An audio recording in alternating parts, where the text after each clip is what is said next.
Hi, I'm Tim Alevizos with Supervox Agency in Minneapolis. We're a creative agency for ambitious brands. Restaurant branding, and rebranding for that matter, is one of the most fun things we do and also among the most challenging because there are so many dots to connect. What's special about restaurant brands is how detailed, how immersive, how intimate, and consequently, how powerful they can be. Great restaurant brands establish a connection that makes the customer say, "This is my place." And if you could forge that kind of bond with them, they're yours for life. Ultimately, that's what our work is all about. And no restaurateur is better at that than Phil Roberts, founder of Parasole Restaurant Holdings in Minneapolis. Phil is a real industry visionary, a man who's created successful concepts ranging from power seafood to neighborhood red sauce Italian joints. We sat down with Phil to talk about one of his concepts, Pittsburgh Blue Steakhouse. As you'll see, Phil had plenty of insights to share, but 5 large observations really came to the foreground. The importance of casting a wide net with your brand, how to succeed in multiple locations, how to leverage the public's desire for authenticity, ways to innovate within defined concept categories, and finally, the value in thinking of your concept and executing on it as a film or stage production. I'm sure you'll enjoy the conversation. Here's Phil Roberts. So Phil, tell me a little bit about Pittsburgh Blue. What is Pittsburgh Blue? Pittsburgh Blue came about because, well, we have a major steakhouse here called Manny's, Manny's is a high-end steakhouse, $100 per person check average, dry aged beef, power restaurant where deals get done, but it doesn't fit a suburban market. And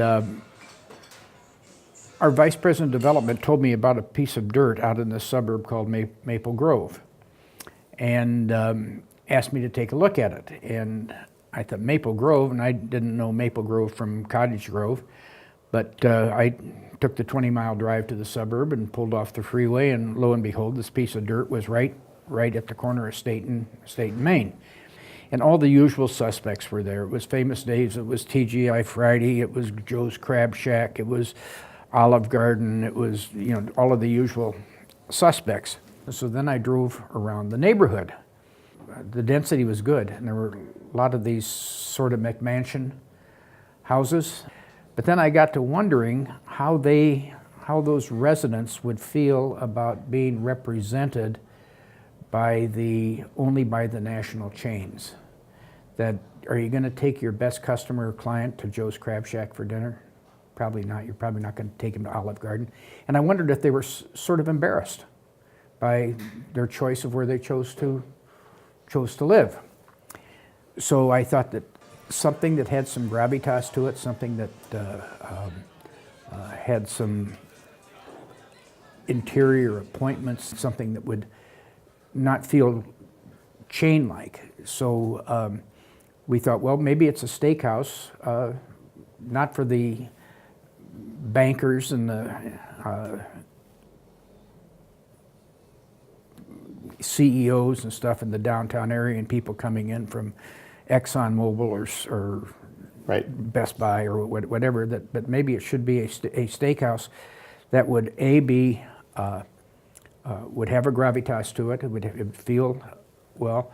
It would be affordable, and it would differentiate itself from the chains around the place. And so we set out to develop a brand for a concept that would appeal to the classes and the masses. And then this is when we started working with you guys. And we spent, as I recall, we spent a great deal of time kind of sort of figuring out what are we messaging here? What do we create that's going to be evocative, that's going to conjure up an image in people's mind? How are they going to? So it was a very emotional kind of handle that we were looking for, and what we all arrived at was this. I think you called it a working man's steakhouse. But then, as a counterpoint to the working man's steakhouse, you have leather booths. inside. You know, it's not naugahyde. And the other part of I think the genius of the concept was when we decided to split the restaurant in two parts. The one part being the saloon, and the other part being the dining room. The saloon has red checkered tablecloths. It feels saloony. It has the little tiles on the floor. But it feels like a tavern or a saloon. Where the dining room feels like an uptown steakhouse.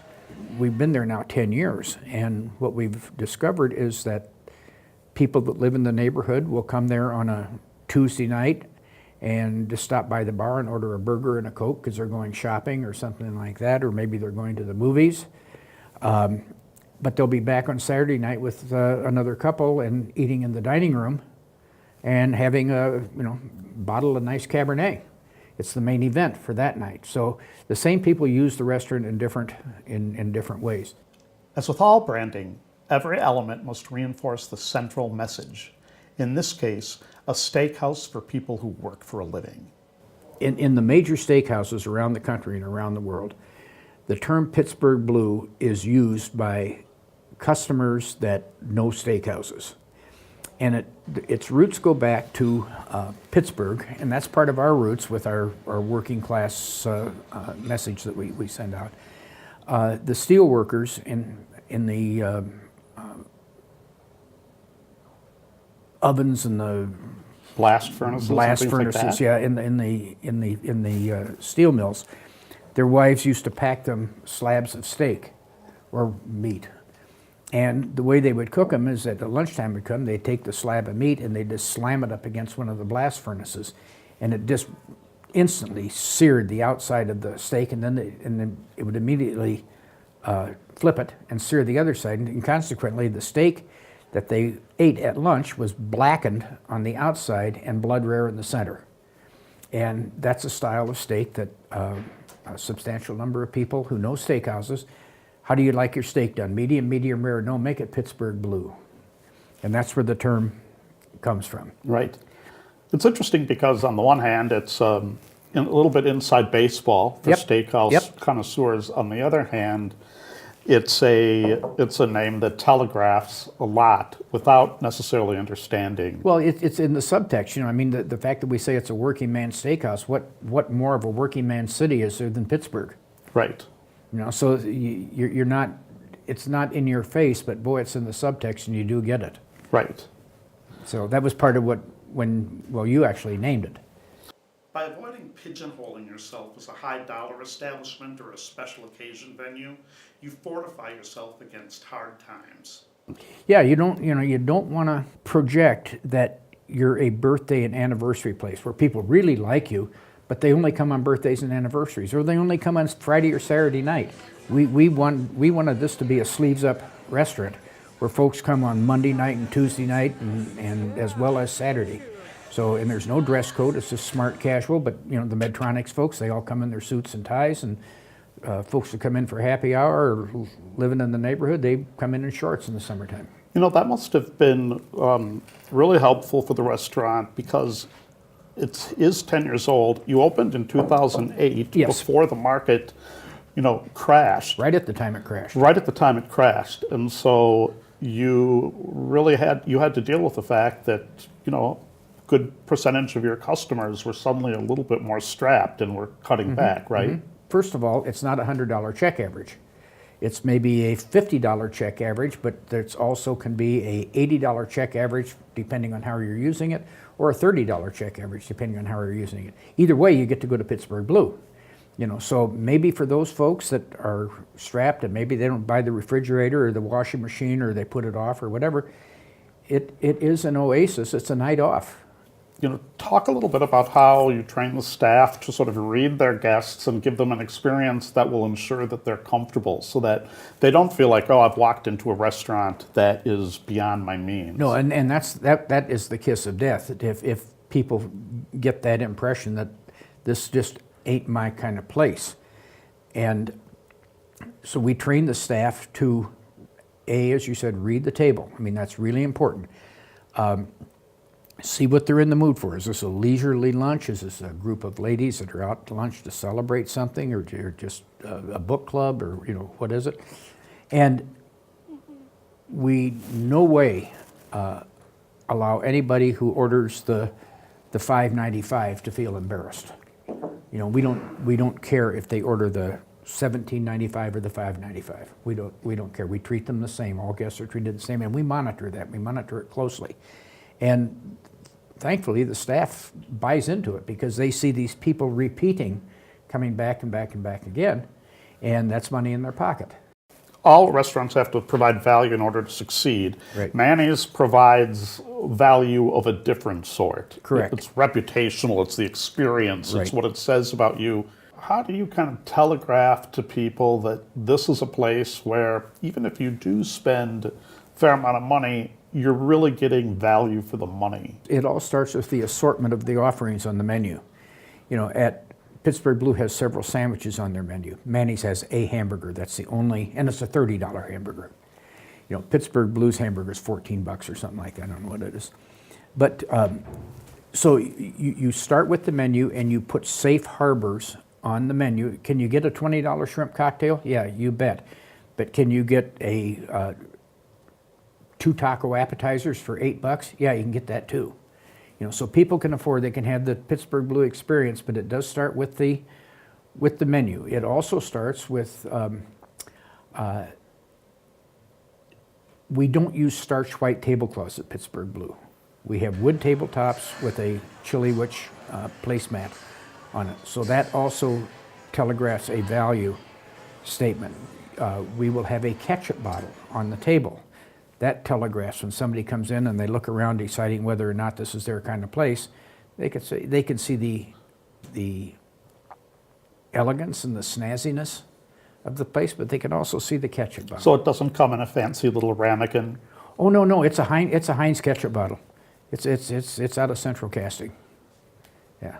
This idea of safe harbor is pretty important, isn't it? If you're going to have a broad appeal, it is. Yeah, you bet it is. We have a wine list that is affordable at the bottom end. I was just recently in a restaurant in New York, and the price of entry to the wine list, the cheapest bottle they had was $96. Well, that's bullshit. At Pittsburgh Blue, probably the most expensive wine we have is $96. But we have good, decent table wines that are in the $30 range, wines that I would drink every night. You have Cabernets and stuff that are, in the $50, $40, $50, $60 range. And if you want to splurge, you're impressing a client, and you want to buy a $90 bottle of Cab, you could sure do it. But it goes back to all of these safe harbors. And there's safe harbors on the wine list, there's safe harbor in the beer program, there's safe harbor in the menu. You can spend kind of whatever you want and still feel that you've walked out of Pittsburgh Blue and you've kind of done something that night. Once again, Phil returned to the notion of casting a wide net. There's more than one location, right? We opened another one 5 years ago. How different is the second location? The DNA is essentially the same. They're not twins, but they're brothers and sisters. The second one is in the Twin Cities' most affluent suburb, Edina. What is counterintuitive about it is the Maple Grove location, which is in a nice suburb, but it's certainly not the wealthiest. The check average at Maple Grove is higher than it is in Edina by about $2, which says that it may be more celebratory up in Maple Grove and more eating as opposed to dining in Edina. Well, what's interesting about that is, I remember you were telling me, as you scouted out the neighborhood in Maple Grove, you noticed that a lot of people, this is a northern suburb, it's closer to the lakes of Minnesota. You noticed that a lot of people had boats. Yes. Big boats, they're not cheap. Right. And that's just cute. Maybe that's where they're spending their money, Well, I think it's a kind of almost out of a psychographic model. You may have a household in Edina and a household in Maple Grove that each makes $100,000 a year, but they spend it differently. you don't see boats in the driveways in Edina. You don't see campers. You don't see snowmobiles. But in Maple Grove, you do, because Maple Grove is right, in some respects, it's the country. Right. You know, it's right on the edge of the city and the country, and they're still growing corn out in your backyard. Right, and then at the same time, you have Pittsburgh Blue and Edina at a mall where it shares space with Louis Vuitton and Tiffany's, yeah. And so how is it that this restaurant succeeds equally well in both places? That's where the menu, being as democratic as it is, I mean, we have barbecue ribs on the menu, and they're delicious, they're good, they're really good. Do you do a decent chicken? Oh, yeah, we do, and we do it a couple of different ways. One is just a very simple roast half chicken that's, buttery, and folks love it, but they still order steaks. You know, we'll sell, 300 steaks a night, and we'll sell 11 chickens. A major part of the appeal is the way we've positioned the restaurant, and that doesn't just fall to the menu and the decor and the way the exterior expresses itself. Remember when you were working on the logo and we wanted to have that working man's sort of vibe to it? Right. And even the way we express the word Pittsburgh Blue in our logo reminds you of a steel I-beam. Yeah. It's got that kind of a quality to it. Now, does anybody say, oh, that's a steel I-beam? No, they don't say that. Do they see the strength and the harder edges of it? Yeah, they do. And it's evocative. Then you couple that with the guy with the haunch of beef on his shoulder in the packing house. That sends a pretty strong message anytime we express ourselves in social media or print or anything else. And it's in the subtext. But you barnacle that up with the I-beam logo and the Pittsburgh Blue name and the decor and the tavern and the dining room with the leather booths, and it all ends up in a package that is evocative of something. This is my kind of place. Right. We look for a couple of things. One is we look for a neighborhood that is relatively prosperous.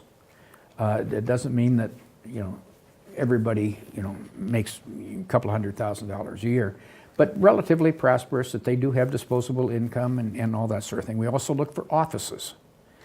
Offices are good generative sources, not just for lunch, although they are very important for lunch, but also for client and customer entertaining at night. Hotels help. If there's hotels in the neighborhood, and there are both in Edina and Maple Grove, so we look for that. We look at the competition.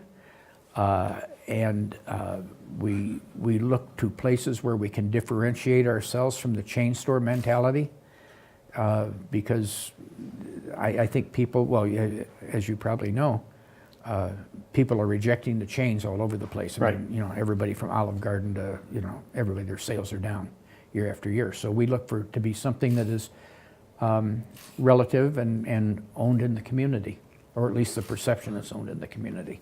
Right. You think, it sounds like telling me that, say, in Maple Grove, for example, where chain restaurants dominate the landscape, the public is kind of hungry for something independent, something they can have a sense of ownership over. Totally, because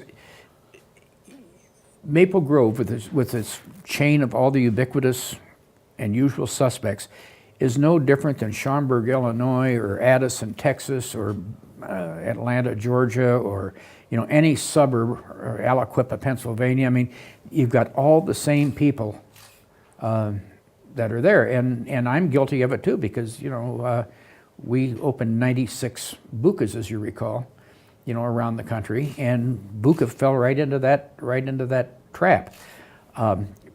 People yearn for something other than what they see when they drive across the country or go to another town. I mean, do you ever eat at Olive Garden when you're out of town? Right. I mean, it's, when you're here, your family, bullshit. Right. So. We spoke about ways to innovate and evolve within the constraints of a rigidly defined concept category. So what happens to a good concept that isn't well tended? It goes broke. You have to keep renewing, everything. And I don't mean if you're evolving, if you're growing, you don't give the thing an enema and change the menu drastically, but you do let it evolve. You say, well, okay, this item is, we sold, of these appetizers, we sold 42 of these on Saturday night, but we sold 3 of these on Saturday night. Well, what you do is you get rid of the 3 and you replace it with somebody else. So the menu is actually growing. The whole restaurant is evolving. I mean, we have evolved our look, our decor, our graphics, and somewhere there's a line there where you say, well, it's tradition and don't screw with it. There's other times you say, let's tweak it. One of the things we did was we felt that one of our steakhouse Manny's was becoming your father's steakhouse. We felt it wasn't youthful enough. So not only did we change the decor, we changed locations and put it in the W Hotel, and we put cowhides on the wall, and we just and now the crowd is probably 10 years younger than what it was before, because grandpa and grandma and mom and dad were dying. Steakhouses seem to me to be a little bit of an unusual category, because for them, history is really important. There's a DNA to a steakhouse that you don't want to tamper with. Correct. Steakhouses are timeless. They are, they're very, maybe they're not so much California or Boston, but they certainly are the big red swath in the middle of the country. Folks, it's cattle country, and I think all of us in the Midwest probably grew up eating red meat. It wasn't, and it wasn't grass-fed, and it wasn't, all that, snowflake stuff. It was real red meat, and we're conditioned to it. I mean, think about Chicago and the packing houses, Kansas City, Omaha and packing houses, Dallas, and the feedlots and stuff. I mean, it's just a Midwestern, Western kind of attraction. So, what are some of the things that you've done at Pittsburgh Blue to cater to contemporary tastes without losing your soul? One of the things that we've done that's been proven to be very successful is we've ramped up the aging of some of the steaks. The steaks are all dry aged, and they're dry aged for, I think, 28 to 30 days. Not all of them. The fillets you don't dry age the fillets, but you dry age the chops and the other stuff. And we've added some steaks that are 60-day dry aged. Now they taste different. The folks that like them really love them. They're a little riper. They're more expensive because they lose more moisture in the aging process. But that's something that people have liked, and I think that we test products. Different kinds of things and side dishes and salads that maybe people aren't accustomed to eating, and we test them and see if they work. If they don't work, we pull them. If they do work, sometimes we ramp them up. Right. What's interesting about the extra aged steaks is that they're both traditional and a novelty. Correct. At the same time. Correct. And so for people who do want something new, who do want a little bit of an adventure and want a truly differentiated product, they can come to Pittsburgh Blue and get a steak that they won't be able to find elsewhere. Oh, you can't. Yeah, the steaks at Pittsburgh Blue, they don't come from cows that were mooing yesterday. And it's not grocery store beef.